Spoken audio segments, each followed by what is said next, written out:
Hallelujah. Praise the Lord. We welcome you all to another wonderful Sunday.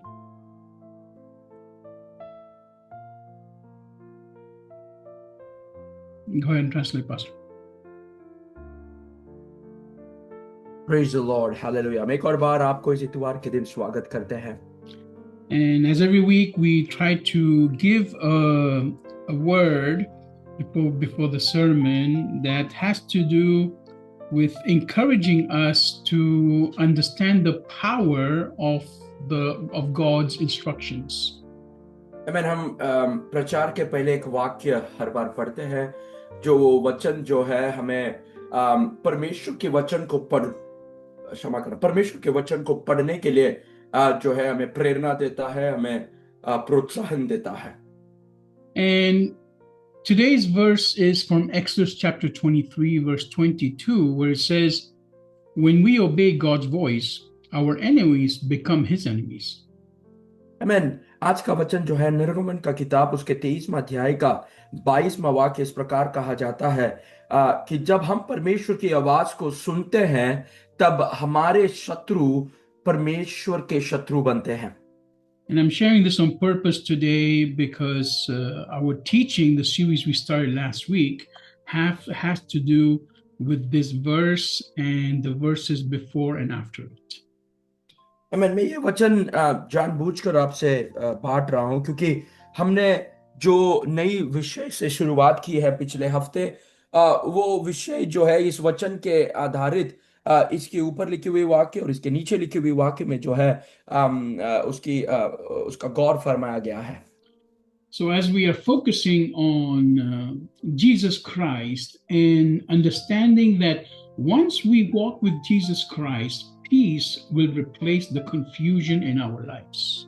हमारा विषय जो है पिछले हफ्ते से जो हम सुन रहे हैं, यीशु मसीह के अंदर जब हम यीशु मसीह में चलते हैं तो हमारा कंफ्यूजन या फिर हमारा जो संदेह जो है वो शांति में जो है बदलता है. Another word for confusion is fear. Amen. ये जो संदेह का या फिर कंफ्यूजन का एक दूसरा वाक्य है कि डर. There's a saying many years back which I heard, which makes a lot of sense.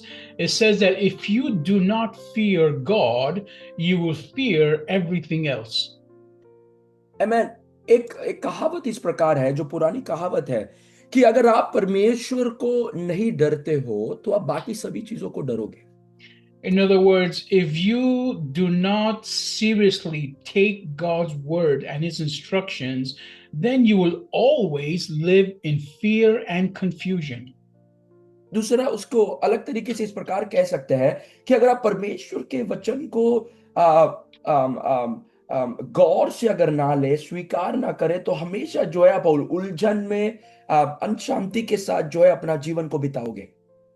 And this is something that is very clear and something that we have understood. Those of us that understand who God is and what God has done for us.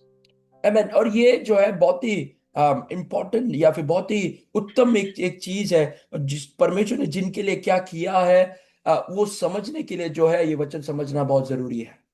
So I encourage you today that you start taking Jesus Christ and the words in the Bible very, very seriously.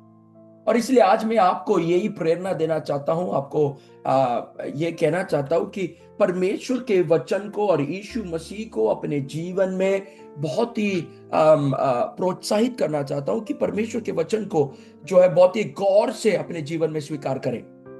A few weeks back, we were studying about Gideon and how God gave such an amazing victory to someone who was nobody. Amen. पिछले कुछ दिनों पे पिछले हफ्तों में हम गिदियन के बारे में सीख रहे थे और हमने ये सीखा कि किस प्रकार परमेश्वर ने गिदियन को इतना महान अद्भुत उनके जीवन में किया, एक विजय उनको दिया जब वो कोई भी नहीं था. God did such a miracle and gave him such a victory that everyone had to recognize that this was the hand of God that helped Gideon. Amen. परमेश्वर इतना महान एक विजय गिदियन को दिया ताकि लोग ये समझे कि परमेश्वर जो है गिदियन के साथ है, और वो विजय जो है परमेश्वर के द्वारा आया। And the reason why Gideon was able to succeed in all these things was because he obeyed God's instructions instead of using his own mind. देखिए, क्यों गिदियन विजय पाया? क्योंकि वो जो है परमेश्वर पर आश्रय रखता था, ना कि अपने बलबूते पर आश्रय रखता था।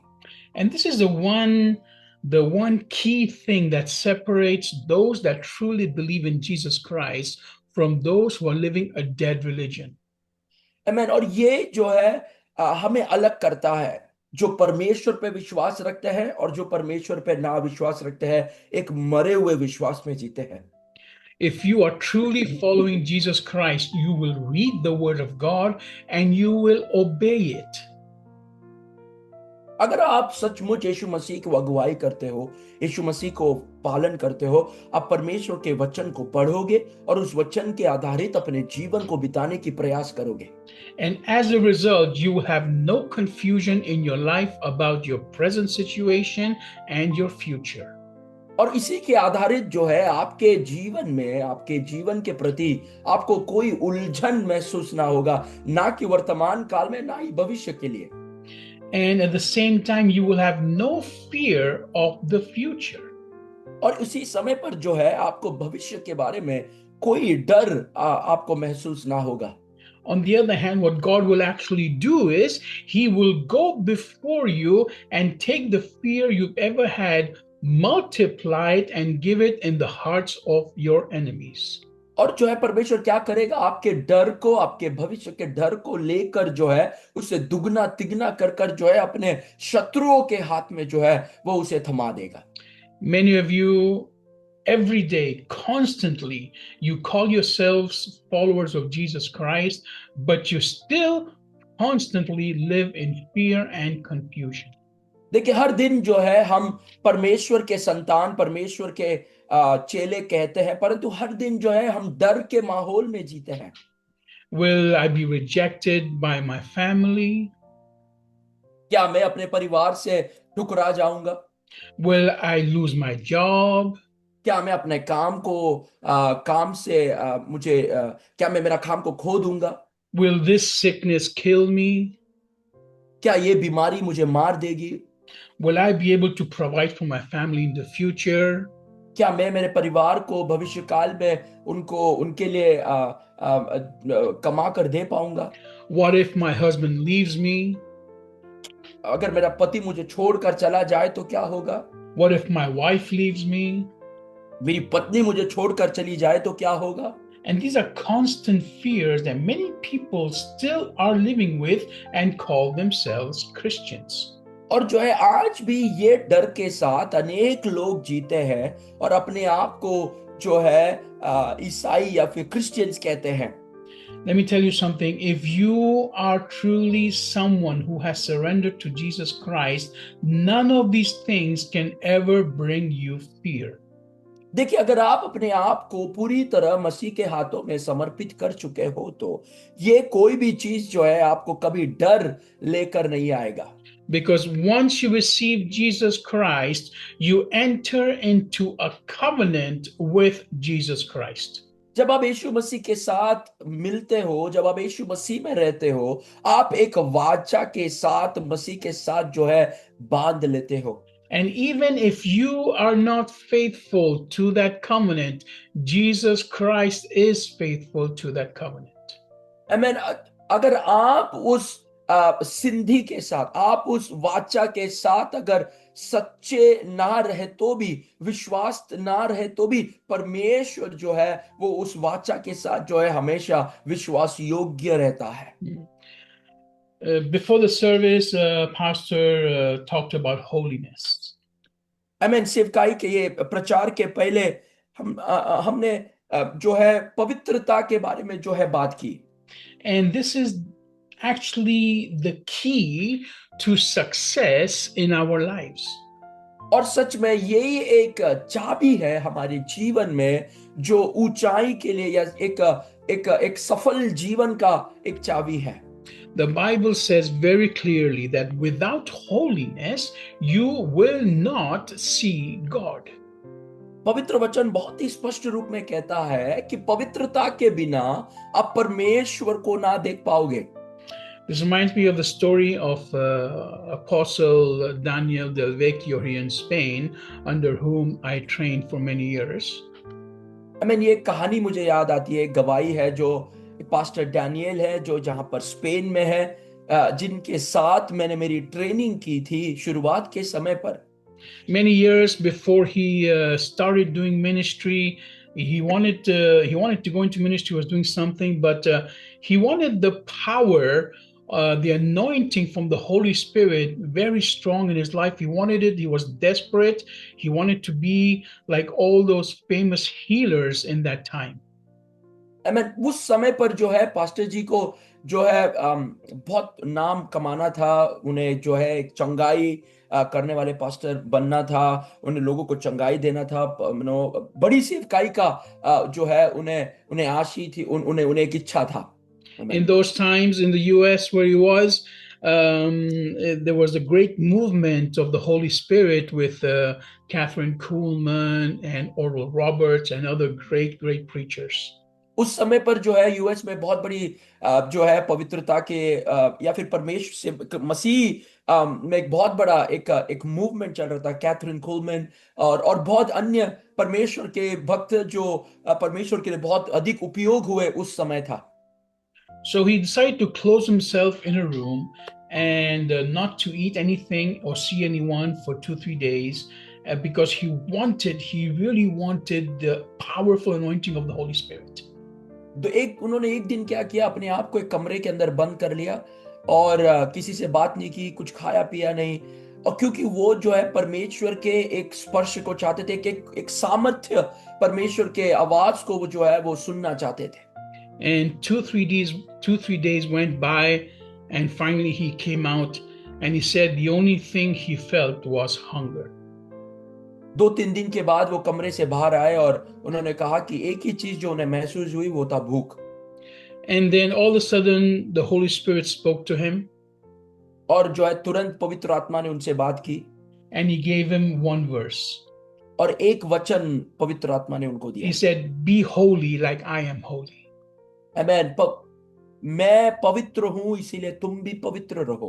And this was the key to the foundation and the beginning of an amazing ministry in his life. और जो है और ये वचन जो है उनकी जीवन की एक नींव वचन होकर बदला और एक बहुत ही बड़ा सेवकाई में परमेश्वर उन्हें ले गए। And this ministry has grown to many countries. और ये सेवकाई जो है बहुत सारे राज्य में बढ़कर गया। And it is not based on healings. और केवल चंगाई पर आधारित नहीं है। It is not based only on people getting delivered from demons. और केवल जो है दुष्ट आत्मा से लोग छुटकारा पाए, केवल उसमें ये वचन नहीं है। It is not based on people prospering amazingly with nothing to start with. और जो है लोग कुछ भी नहीं है परंतु बहुत ही धनवान बन रहे हैं, उस पर नहीं है। It was based purely on repentance of sin and holiness. और जो है ये केवल और केवल पूरी तरह मन फिराव, अपने पापों से मन फिराना और पवित्र जीवन जीना उस पर आधारित था।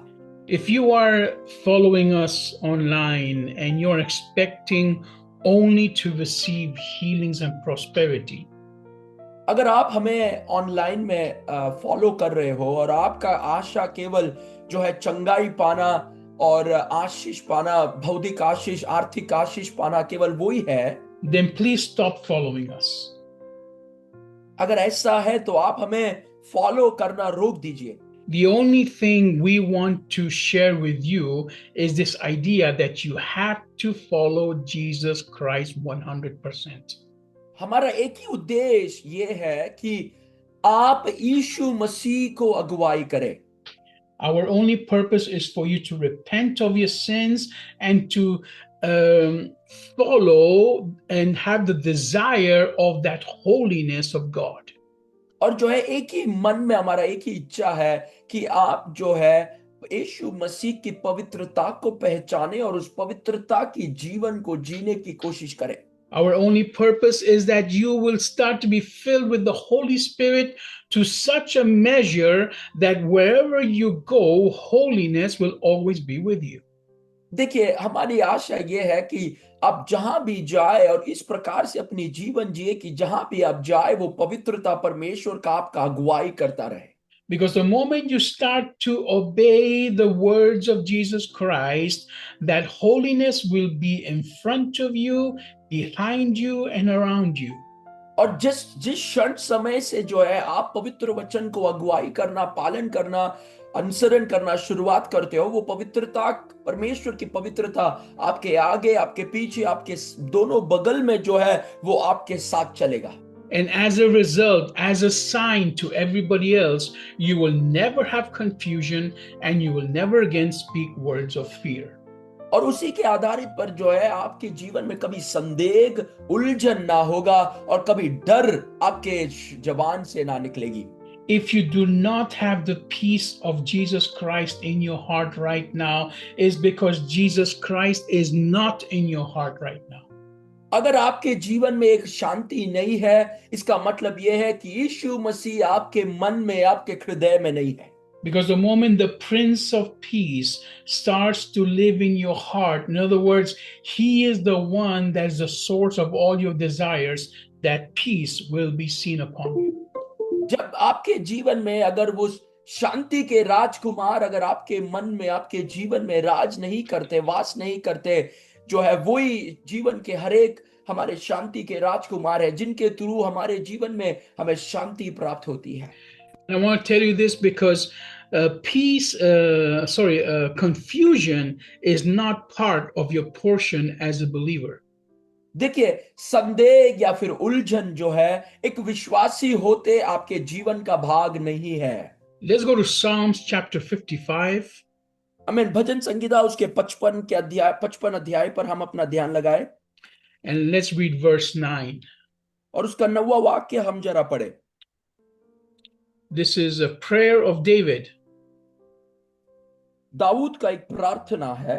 It says, confound them, in other words, confuse them, Lord, and confuse their speech, because I have seen violence and strife in the city. हे प्रभु, उनका सत्यानाश कर और उनकी भाषा को गड़बड़ी डाल दे, क्योंकि मैंने नगर में उपद्रव और झगड़ा देखा है। When God confuses your speech, you are automatically going to destroy everything that is around you.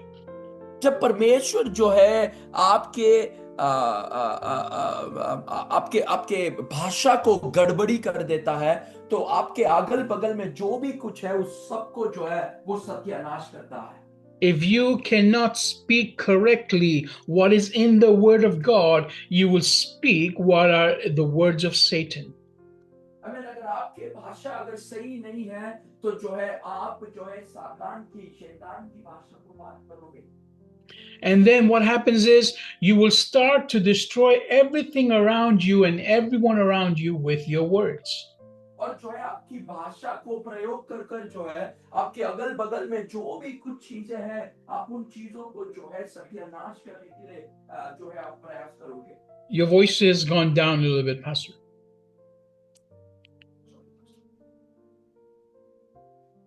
Can you hear me now? Still very low. Amen.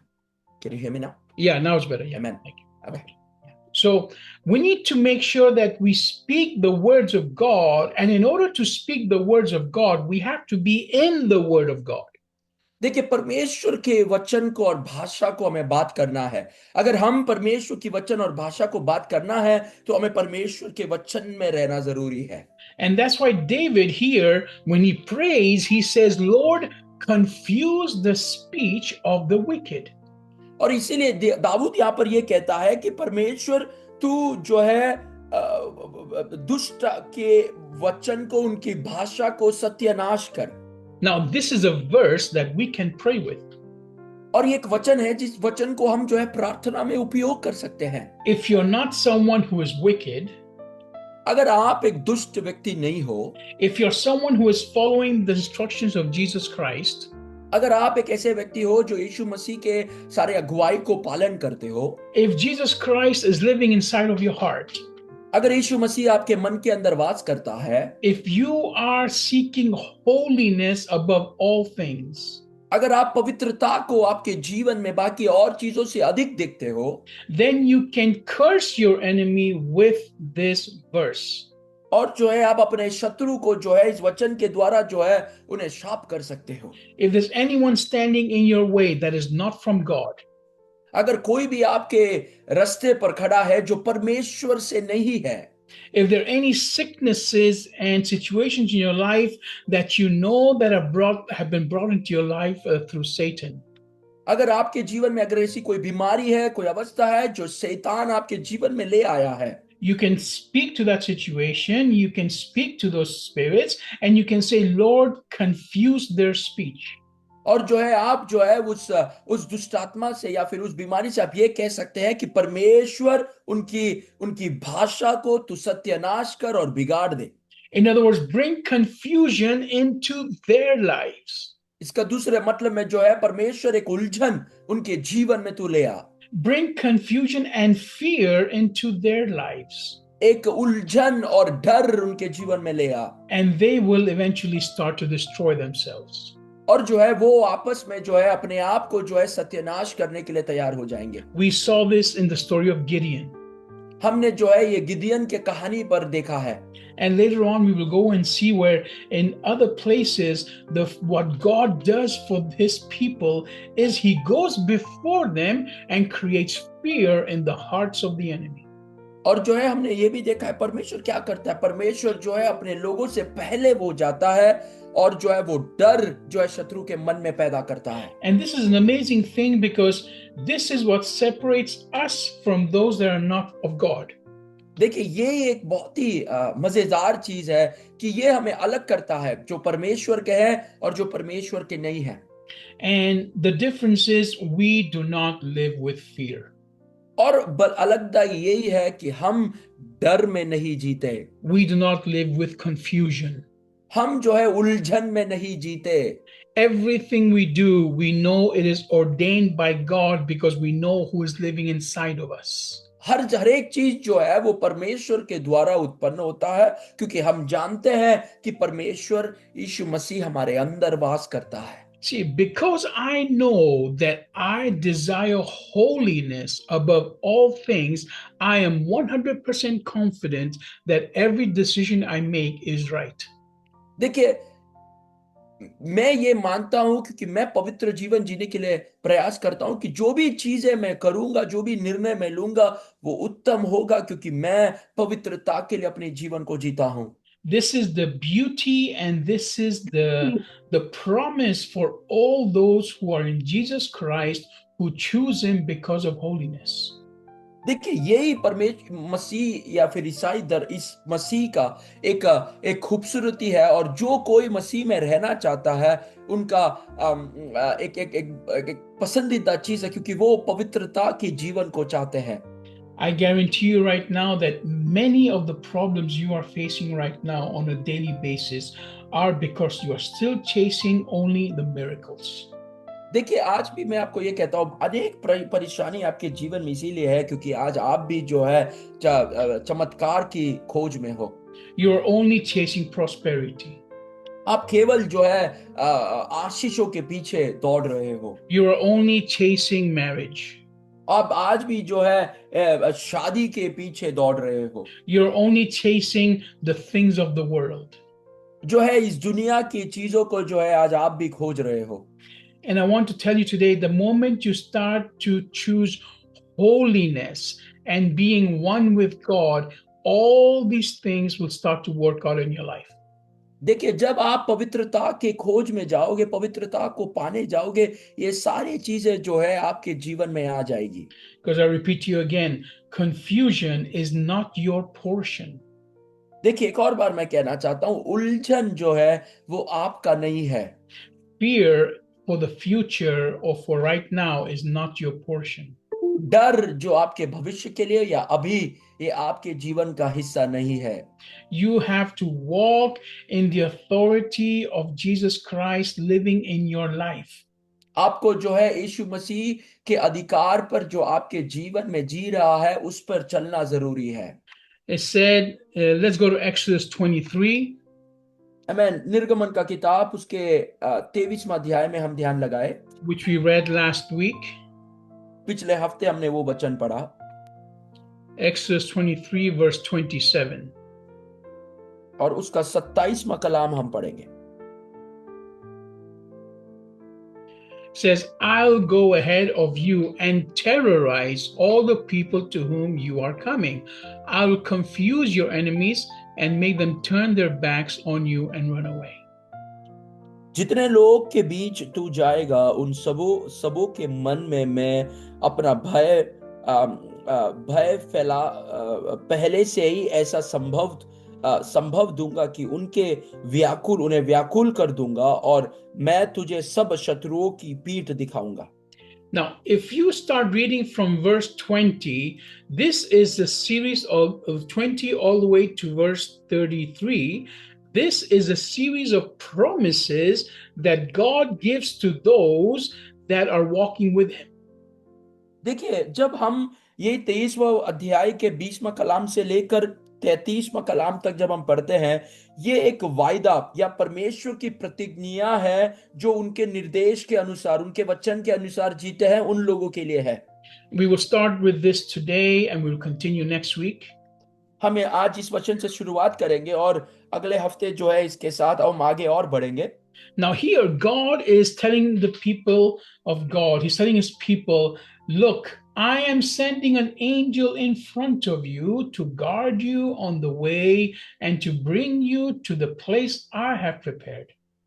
देखिए, यहाँ पर परमेश्वर ये कहता है कि मैं एक स्वर्गदूत को भेजूंगा और जो है तुम्हारे पहले भेजूंगा ताकि वो जाकर जो है तुम्हारे लिए जगह बनाए और तुम्हारे लिए रास्ता साफ करे।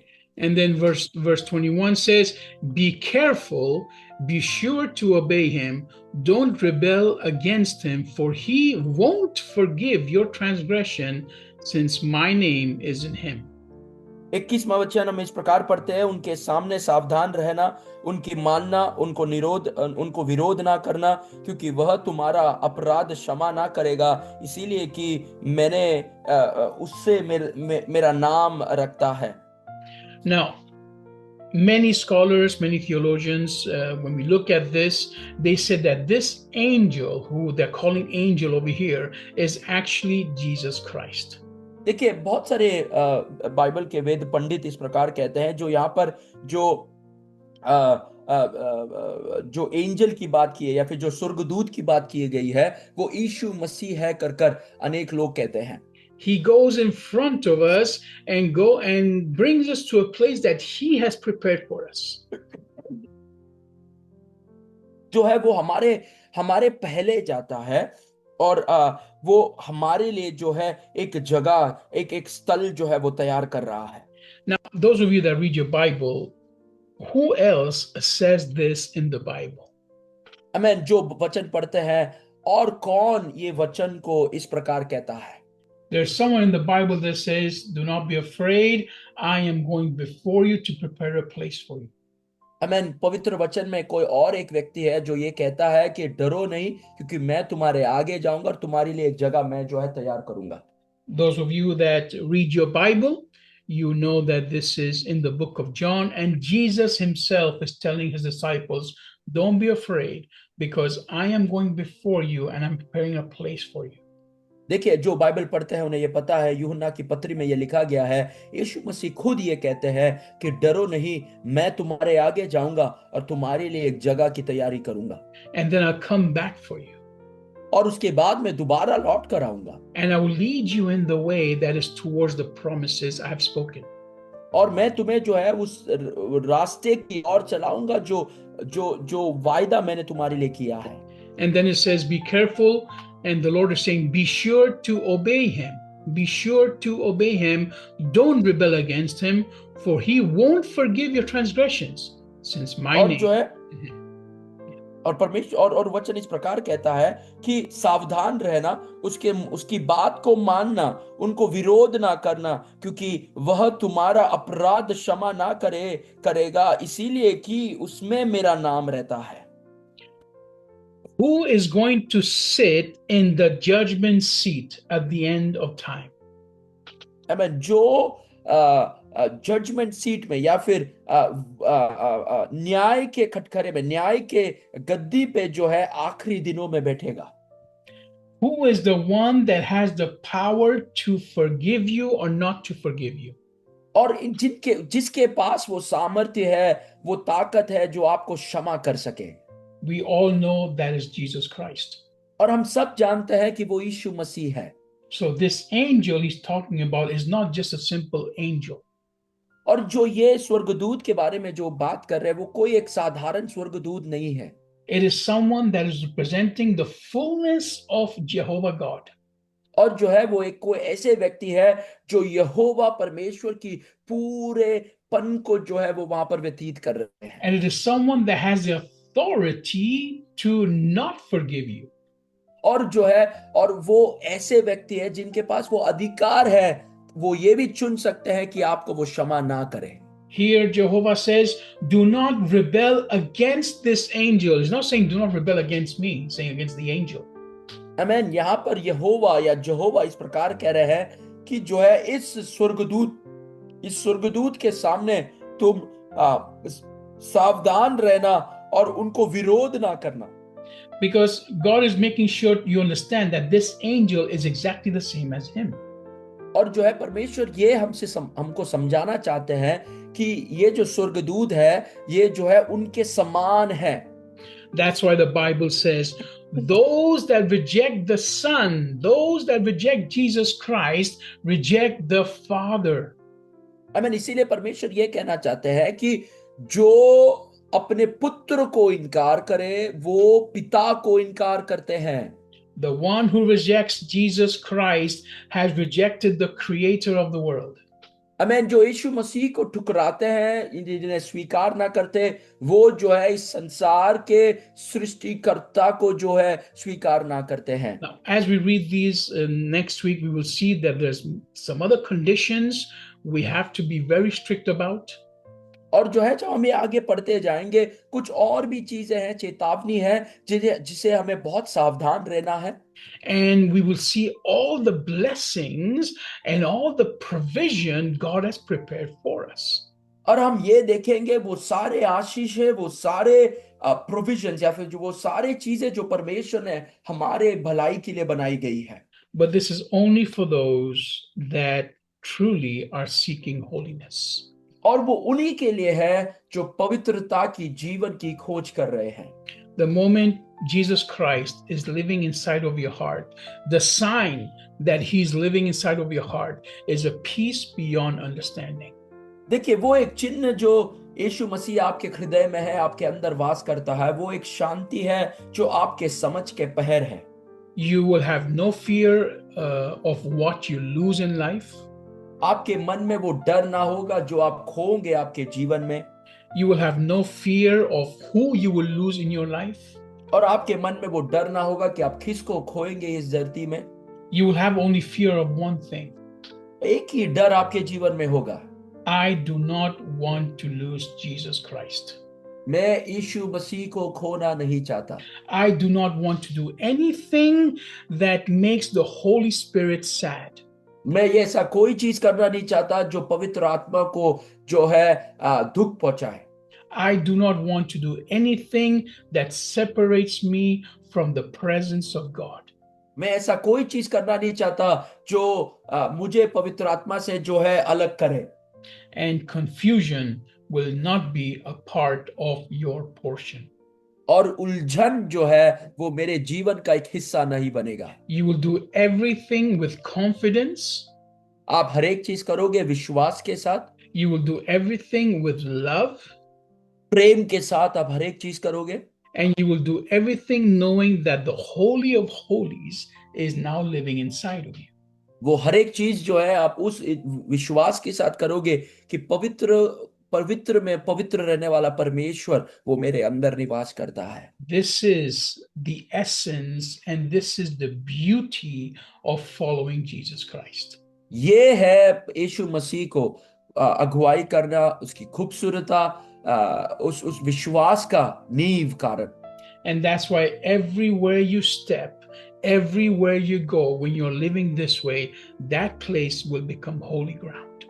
और इसीलिए जहां जहां आप जाओगे, जहां जहां आप अपने कदम को रखोगे, वो जगह जो है आपके लिए पवित्र बनेगा। And then you will notice that Jesus Christ and his presence is in front of you, behind you, and all around you. और इस तब आप ये देखोगे कि यीशु मसीह की उपस्थिति आपके आगे है, आपके पीछे है, आपके चारों ओर है। And everyone that sees you will be confused. और हर एक व्यक्ति जो आपको देखेगा वो संदेह में रहेगा। This is what God wants you to desire today. और यही परमेश्वर जो है परमेश्वर चाहता है कि आप उसके बारे में विचार करें। Because once you take that first step and desire Jesus Christ as everything in your life, all these other promises will follow. जब आप वो पहले कदम लेते हो और यीशु मसीह को अपने जीवन में स्वीकार करते हो, बाकी सारी चीजें जो है वो आपकी अगुवाई करेगा। God bless you. परमेश्वर आपको आशीष करे। आमीन।